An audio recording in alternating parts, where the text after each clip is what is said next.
Imagine walking onto an island where hundreds of decaying dolls hang from the trees. Their eyes are missing, their plastic faces are cracked, their limbs twisted by time and weather.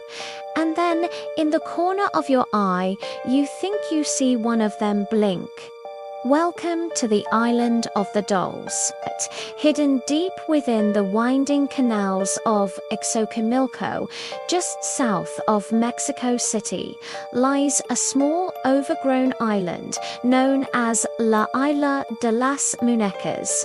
Tourists arrive on colorful boats called traineras.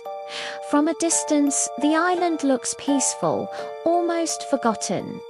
But as your boat gets closer, you see them dolls, hundreds, maybe thousands of them, hanging from branches, nailed to walls, dangling just above the murky, dark water.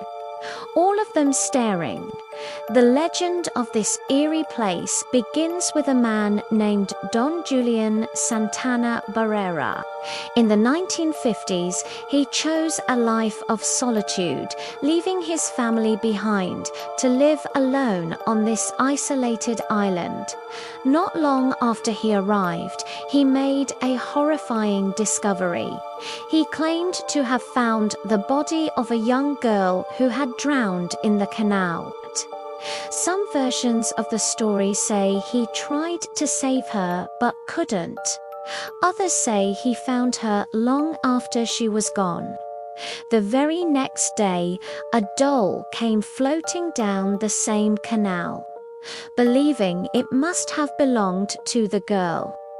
Don Julián picked it up and hung it from a tree as a sign of respect and to comfort her spirit. But according to him, that wasn't the end of it. He said he began hearing things at night, soft whispers carried on the wind, the sound of phantom footsteps on the wet soil, and faint childlike giggles echoing across the water. He became convinced that the girl's spirit was restless and that a single doll was not enough to appease her. So he began collecting more. He scavenged for dolls in the trash and accepted them from locals. He didn't care if they were broken, discarded, or missing limbs and eyes.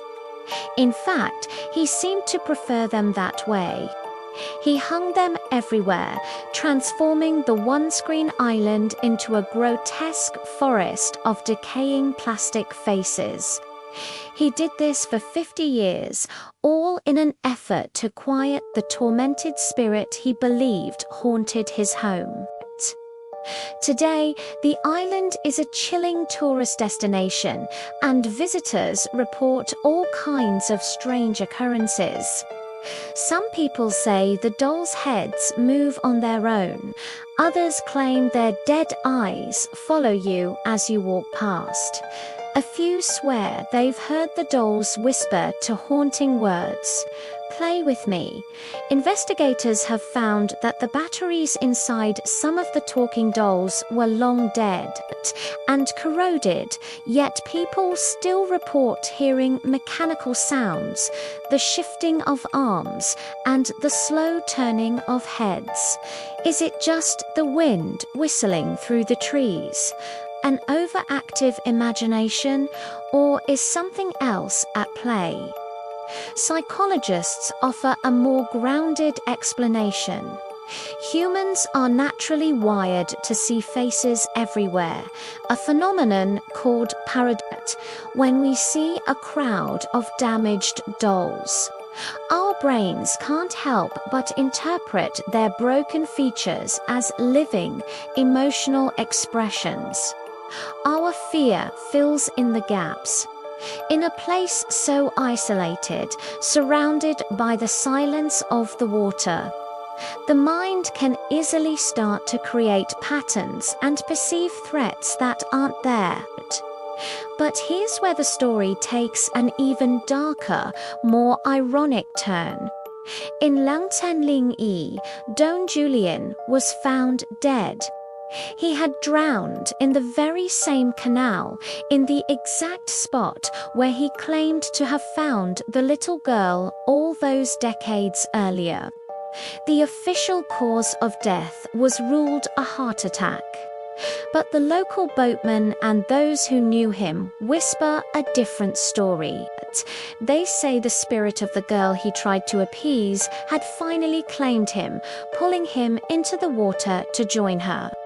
And now they believe there are 2 spirits trapped on the island. The mystery doesn't end there. If you look at photos of the island taken years apart, you'll notice something strange. New dolls appear out of nowhere, and old ones vanish without a trace. Who keeps adding them? It's true that some visitors bring their own dolls as offerings to the spirits, but others have claimed they never brought one. Yet later, when looking back at their photos, they see a doll that looks eerily familiar, a doll that reminds them of one they owned as a child, now decayed and waiting on the island. Perhaps the island isn't haunted by the ghost of a drowned girl at all. Maybe it's haunted by something much simpler: attention. The dolls hang there because one man believed they were watching him. And once you truly believe something is watching you, that feeling becomes real. The island feeds on that fear and that belief. But let me leave you with one final, unsettling thought. A disturbing number of visitors have reported the same chilling experience. They leave the island. They return home, relieved to be away from those staring eyes. Then, days later, they find something in their house. A small old doll placed on a shelf or in a dark corner. A doll they swear they have never seen before. It's cracked, slightly damp, with a bit of mud on its feet, as if it followed them all the way home. So the real question isn't whether the dolls on the island are alive. The question is, if you ever dare to visit, will one of them come back with you? Thanks for watching. If you enjoyed this journey into the unknown, don't forget to like, subscribe, and hit the bell for more mysteries.